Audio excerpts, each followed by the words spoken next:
Hola, el 26 de mayo el Tribunal Constitucional emitió una sentencia declarando como estado de cosas inconstitucional la situación de las cárceles, cuyas cifras básicas hemos venido comentando a lo largo de toda la cuarentena. Tenemos una conversación con Marisol Perestello, que ha sido ministra de Justicia y es profesora de Derechos Humanos en la Universidad San Martín de Porres, que presentaremos en dos entregas. Esta será la primera. Marisol, ¿cómo estás? Muy bien, César, muchas gracias por la oportunidad. Al contrario, muchas gracias por acompañarnos. Bueno, el 26 de mayo el Tribunal Constitucional ha publicado una sentencia que declara como estado de cosas inconstitucional la situación de las cárceles, cuyas cifras de hacinamiento y sobrepoblación han venido siendo comentadas intensamente a lo largo de toda la cuarentena. Marisol, tú eres profesora de Derechos Humanos, es imposible no comenzar preguntándote cómo abordas el significado y el alcance de esta sentencia, considerando que toca un aspecto en el que el Estado y las responsabilidades en materia de protección y promoción de los derechos humanos están involucradas. Mira, yo creo que lo más importante de esta sentencia, hay varias cosas importantes en la sentencia. Creo que una es que garantiza que lo que se está haciendo en penales no concluya con el COVID. Eh, es un secreto a voces que el problema penitenciario es un problema que tiene años de acumularse hasta llegar a la situación en la que está ahora. El sistema ha sido declarado en emergencia hasta 5 veces en los últimos 15 años, en el 2017 hasta el 2019, siendo yo ministra de Justicia y Derechos Humanos, a partir de data oficial, que antes no existía. Antes era, digamos, la evidencia del hacinamiento. Después del censo penitenciario del 2016, había no solamente evidencia de hacinamiento, sino también cifras con temas de salud y con temas de incapacidad para administrar procesados y sentenciados. Así que la declaratoria de emergencia fue documentada a partir de identificar qué era lo que se tenía que hacer. No fue suficiente, se prorrogó hasta el 21, pero claramente COVID puso en evidencia que las cosas eran insostenibles. Y lo que esta sentencia que declara un estado de cosas inconstitucional hace es garantizarnos a todos que no va a ser solo una actuación del Estado a partir de una emergencia sanitaria, sino que da un plazo prudente de 5 años para corregir la crisis penitenciaria que viene arrastrándose y que además ha tenido dimensiones que, digamos, han duplicado el número de privados de libertad en menos de una década. Eso tendría que darnos un indicador de las medidas de populismo penal que se han estado adoptando, las reacciones del legislador, que la verdad es que nosotros siempre decimos que legisla por emoción violenta, ¿no? Porque hay un hecho y entonces se dan, es un chiste para abogados, pero en realidad es eso, ¿no? 4 o 5 proyectos de ley que plantean atacar un problema y no la integralidad de la inseguridad ciudadana. Entonces yo creo que cambia las cosas, una sentencia audaz, sin duda, que ataca el problema de fondo, que es el problema de seguridad, pero también de salud, de hacinamiento, de incapacidad de cumplir el objetivo constitucional de la pena, eh, que es la reinserción. Así que me parece importante, es verdad que ha sido abordado a partir de un caso particular, pero sin duda ha seguido la línea que marcó Argentina, que ya tiene una declaración de estado de cosas inconstitucional a partir de un caso, y me parece importante, ¿no? Esto iba a pasar tarde o temprano a nivel de Corte Interamericana y creo que el sistema sea capaz de poner remedios jurídicos a situaciones violatorias de derechos humanos, violatorias de derecho en general, me parece que es sano para el sistema y positivo, muy positivo, sin duda. Ahora, hay un voto singular, ¿no? El señor Sardón sostuvo al escribir su posición que el tribunal debió limitarse a resolver el caso que tenía delante y no apresurarse a lanzar diagnósticos generales sobre cuestiones que tienen que ver con políticas públicas y dijo literalmente con entidades que no han sido emplazadas dentro del proceso que conduce a esta decisión. ¿Encuentras en ese comentario un fundamento serio, a un límite práctico a esto que en realidad es la constitucionalización de un proceso de supervisión de una política que el Ejecutivo tendrá que definir? Por eso, digamos, la califiqué de audaz, ¿no? Es lo menos que se puede decir si es una audaz. Es una sentencia inusual, pero Yo creo que cuando CCB presentó el agravio constitucional, no era consciente que su caso, desde mi querida Tacna, a partir de singularidades de su situación penitenciaria en Pocoyay, iban a cambiar positivamente la historia de los penales en el Perú. Pero yo creo que para eso es un tribunal constitucional, César. Creo que no se trata de un juez que está haciendo eh, control concentrado, ¿no? O sea, no se trata de un caso particular a partir del cual tú corriges un problema particular. Eso lo puede hacer un juez. Yo creo que el TC está llamado a cosas mucho más grandes. Y me parece que ese es el tipo de cosas al que está llamado, y a recoger el espíritu de la norma. Ha hecho algunas cosas el tribunal de las que yo como jurista, digamos, no solo no comparto, sino que me dan hasta vergüenza, ¿no? Pero yo creo que este no es el caso. Creo que esta es una sentencia necesaria, oportuna, que nos evita un proceso ante la Corte Interamericana que estábamos condenados a perder en todas sus formas, que abre un espacio de esperanza para mejorar el sistema penitenciario y lo hace en el marco de la ley, que asegura responsabilidad en las tomas de decisiones políticas, porque algo hay en lo que decía el magistrado Sardón que no le falta razón, es decir, ¿cuál ha sido tu base para tomar una decisión de política pública o para emplazar una actuación del Estado en los próximos 5 años?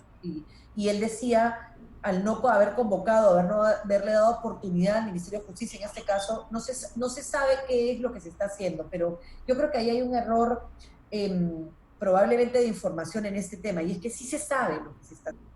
Porque sí se sabe que hay 5 declaratorias de emergencia penitenciarias y en los últimos 4 años 2. Es decir, que en la emergencia sanitaria había una emergencia penitenciaria en curso. Sí se sabe que tenemos años con los grilletes y que no se lograron poner 17 en mi gestión y después de la mía solamente 6 más.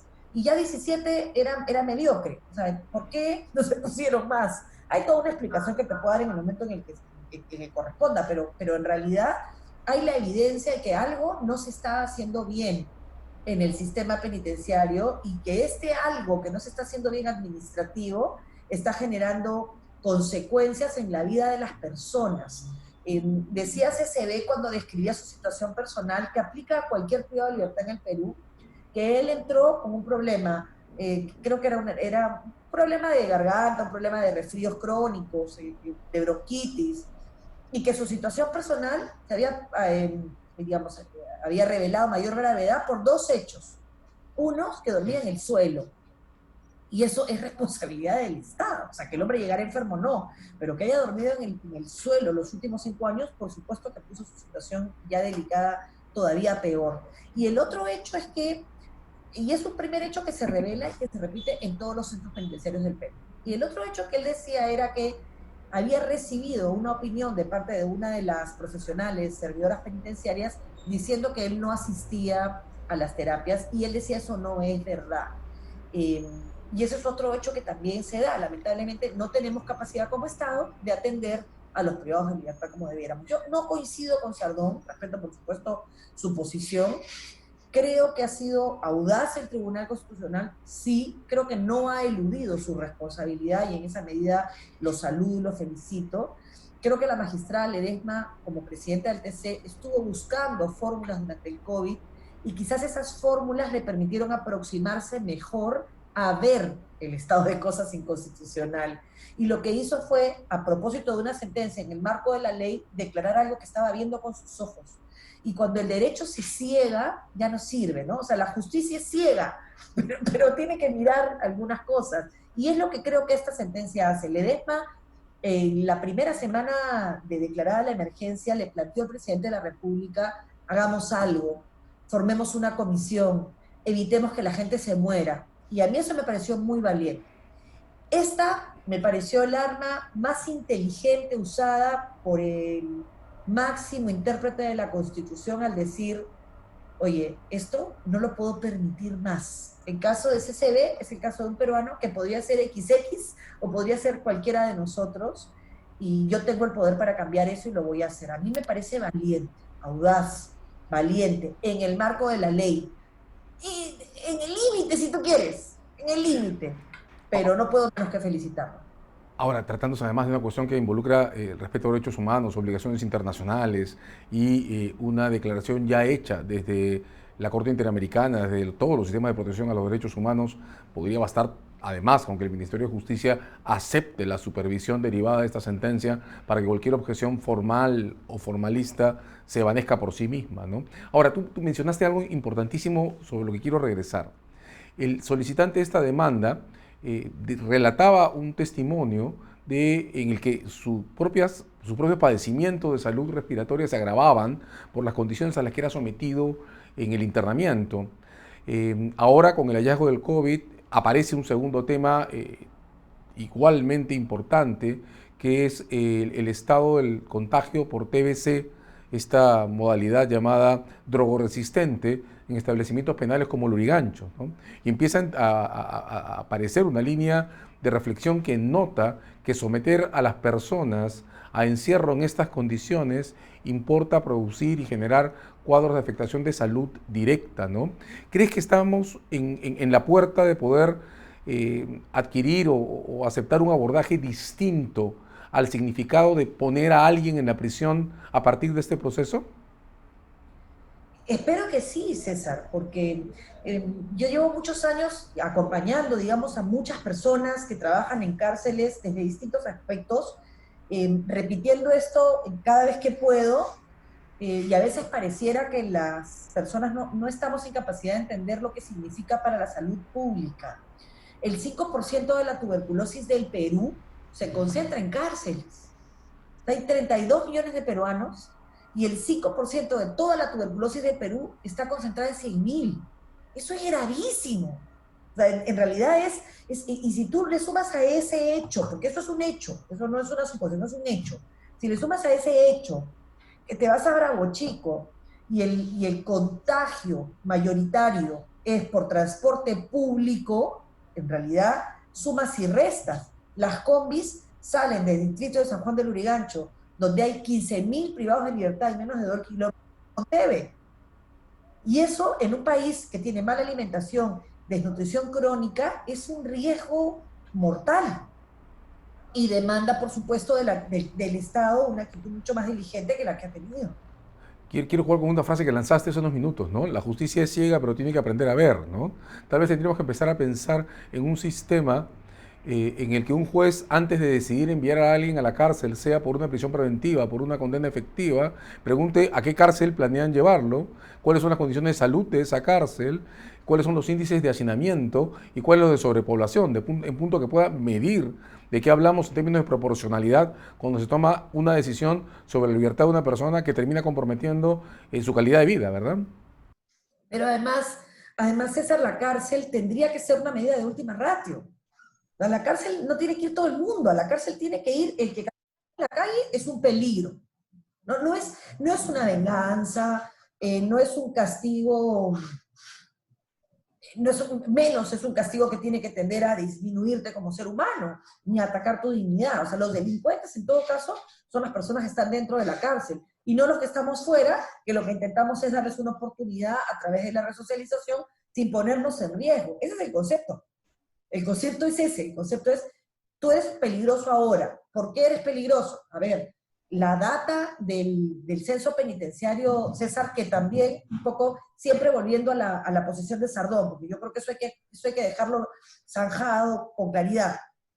Respetable, pero ya te digo, con poca información. Hay un censo penitenciario del 2016 que es un documento público, un documento del Estado, donde el Estado, el Instituto Nacional de Estadística del Perú, le dice a todo el país, oye, por si acaso esto funciona así, 6 de cada 10 de tus privados de libertad, 6 de cada 10 presos, no terminaron el colegio. ¿Tú crees que eso generó, que debió haber generado una política educativa en ese momento? No. ¿Por qué? Porque no conversa el Ministerio de Educación con el INPE. El sistema está tan mal que es el INPE el que tiene que resolver los problemas de educación en los penales, cuando debería ser el Ministerio de Educación.